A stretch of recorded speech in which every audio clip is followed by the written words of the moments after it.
21 г жинтэй юм. Хайрт итгэгч ах トゥ ус минь, нэгэн эрдэмтэн сүнсийг жиндлэж үзэхээр туршилт хийж гинэлтэй. Тэрхүү туршилтын үр дүнд нэгэн гайхалтай явдал болсон байна. Өвчлөн өгөх яг тэр мөчид жингийн залт 21 г-аар багасжээ. Энэ бол хүнд сүнс боддоор оршин байдаг гэдгийг шинжлэх ухаанаар баталсан үнэн юм. Тэгвэл бид өгөх үед сүнс маань хаашаа очих вэ? Тэнгэр ус руу юу, там руу юу? Бид үүнд сонголтоо хийх хэрэгтэй юм. Та өмнө иймэрхүү утгатай номлол сонсож байсан уу?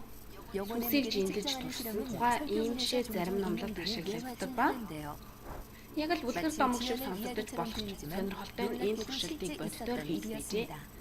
Америк гаралтай Данкан Мактуугал хэмээх хэмж сүнсний оршихуйг шинжлэх ухаанаар нотолж чадна гэж хэлжээ. Тэрээр яг нас барахын өмнөх 6 өвчтөнд туршилт хийхээр болж эмнэлгийн өрөөнд жин тавиад түүнээр өвчтнүүдийн орыг байрлуулсан байна. Тиймээс тэдний нас барахаас өмнөх болон нас барсны дараах жинг харьцуулан үзэхэд үнэхээр өөрчлөлтүүд гарсан байна. Тэр жингийн өөрчлөлтүүдийг тэмдэглээд дунджийг нь гаргахад 21 г гарчээ. Мактуугал доктор энэ туршилтад үндэслэн судалгааны ажлаа бичиж хэвлүүлсэн байна. Тэгвэл хүнд сүнс боддоор оршин байдаг болов уу?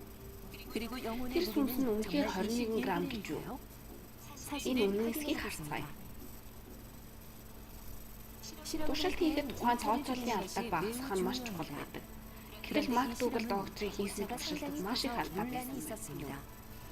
Тэр 6 хонд туршилт хийсэн ч тэднээс 2 нь туршилтын алдаанаас хасагдсан ба түүнийдээ 4 хүнийг л жинж үзээд дунджаар 21 г гэсэн үг гарчээ. Гэвч энэ туршилт хийхэд дэндүү багтав.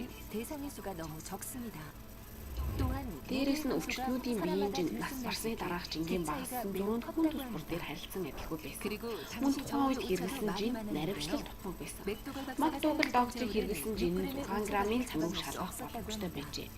Энэ талхлын дараах 5 орон хүртэлх грамын задгаатойг харуулах чадвартай орчин үеийн жингүүдтэй харьцуулахад наривчлал нь буурч байгаа юм.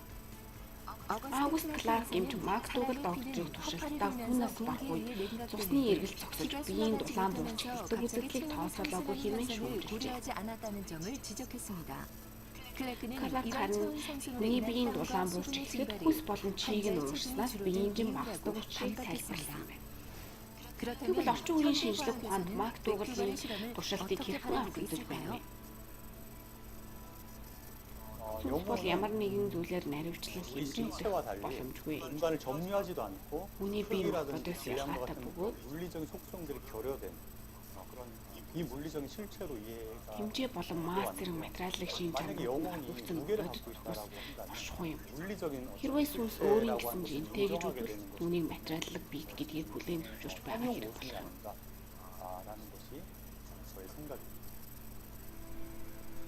Мактуугал докторийн судалгаа маш олон тусгалттай тул өнөөгийн шинжлэх ухаан хүн ухааны салбартад хүлээн зөвшөөрдөггүй.